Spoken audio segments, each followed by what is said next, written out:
Our next author is Mark Pennebecker. Mark is the founder of the St. Louis Indie Book Fair, as well as being an author of fiction. His first novel, Fraternity of Fractures, is an urban drama set in the blighted city of St. Louis in the 80s. The second novel, The Myth of Love, will be published in December 2016. Please welcome the founder of the Indie Book Fair, Mark Pennebecker. Thank you, Gary. Thank you, folks. Okay, so this is chapter 7. We're into the second act. We met all the main characters, and this is just a conversation that the female protagonist and the male protagonist have in their lockdown in Soulard. In his apartment, Justin stripped off his clothes and put on the green robe Phoenix stole for him. He watered the many plants throughout the house. At the indoor garden were the aloe veras, ferns, and yucca plants, and the assorted flowers. He poured the remaining water from the pitcher into a blue glass vase that held a single lily. He then walked over to his favorite chair, a leather and steel chase lounge designed by Corbusier, and started reading. When Phoenix entered, he set the book down. "Hi, honey." She walked to Justin and handed him a pretzel. "Here, I brought you something." Justin looked at the pretzel from JB's and smiled. Phoenix sat on the floor next to him. "How was your date?" Justin, "Not very good." "I'm sorry." "Don't be. I'm not. She belongs to a world alien to me." "How was your night?" "Well, I met an interesting boy," she said, smiling, went over to the end table by the sofa. "Another one." Phoenix grabbed a bag of weed out of the drawer and started rolling a joint. "Remember the guy we saw breaking into an apartment over by Bernard's? Him. We might dance together sometime," she said, sitting down on the sofa next to Justin. "What does that mean?" Justin rose up out of his chair. "What the fuck, Phoenix? Just because I don't want to do businesses anymore, you're going to bring in some kid you don't even know?"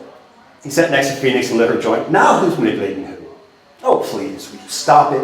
What do you think I'm going to do, run off with this guy? I'd be lost without you. You know that. It's just a date. Here." She handed him the joint. Justin took a big hit. "Yeah, we go to a movie if it's just a date." "You jealous? That's so cute." "Knock it off." "Justin, I was looking at a house in the West End the other night. You interested? If that's the only way we'll dance together, sure." "Phoenix, breaking into somebody's house is a lot less dangerous than these businesses you want to keep doing. Remember when we sold those?" He pointed to the foreign posters framed and hanging on a wall. He came across the vintage advertisements while out browsing one day and decided to come back for them later. But Justin misread the alarm system as a movement detector, and when he got in and he started smoking the place with fine mist, they could see the sensor's light beams. He realized it was a temperature-sensitive system with a silent alarm, and then too quickly left. To confuse the cops, Justin threw a brick through the window. 2 blocks away, a squad car, without flashing lights or sirens, rushed past them. A month later, they went back, properly prepared to counteract the system, and took the posters they wanted. Phoenix's favorite was an absinthe advertisement from Spain, with the lone green devil and cork in a bottle. Justin's was an ad for a Parisian performance of Cyrano de Bergerac.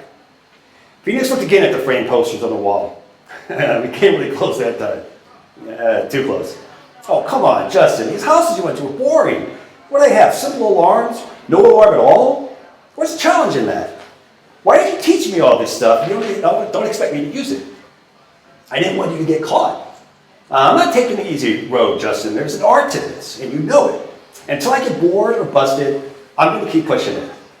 I don't do this for the same reason you do."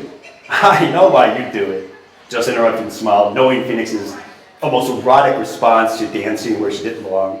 "I should never have told you that." Phoenix quickly grabbed the joint from Justin in mock anger, accidentally dropping it on his lap. Both jumped up off the sofa, scrambling for the burning joint before it burned a hole in the leather. Justin laughed. "I'm just curious to find out what other finishes you have." Phoenix smiled back and continued their conversation. "Anyway, like I was saying, jerk, you have some sort of twisted Robin Hood logic, but I do it for the excitement. If it's not exciting, why do it?" "You need a reason," Justin said, settling down again. "I gave you my reason. It's got to be more than simple hedonism." "No, it doesn't. It's exactly what it should be.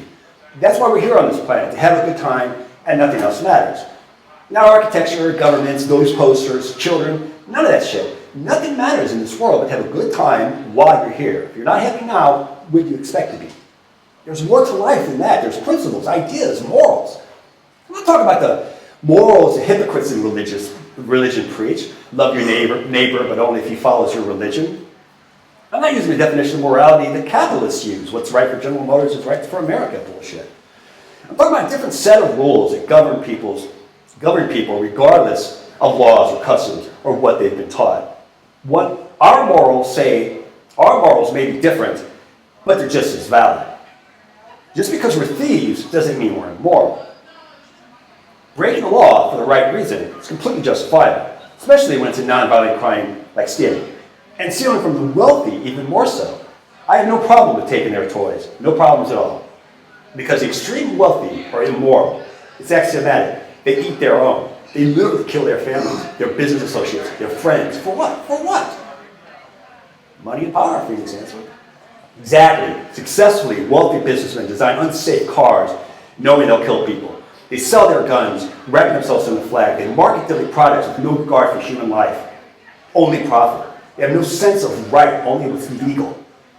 But I might take it from the small businessman. I decided to draw the line there. I'll give them the benefit of the doubt. Small businessman, big businessman, it doesn't matter, Phoenix said. They'd still pay their employees $1 an hour if they could. They'd still hire children. They'd still demand a 60-hour work week.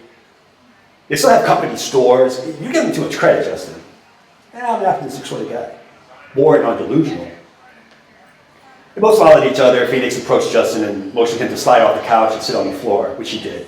Phoenix sat on the sofa with Justin between her legs and began to brush his long dark hair. Delusional, he said. Okay, I'll buy that.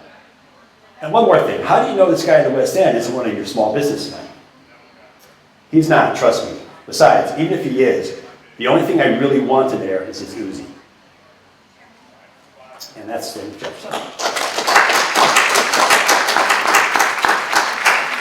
Thank you very much. Enjoy the rest of the fair.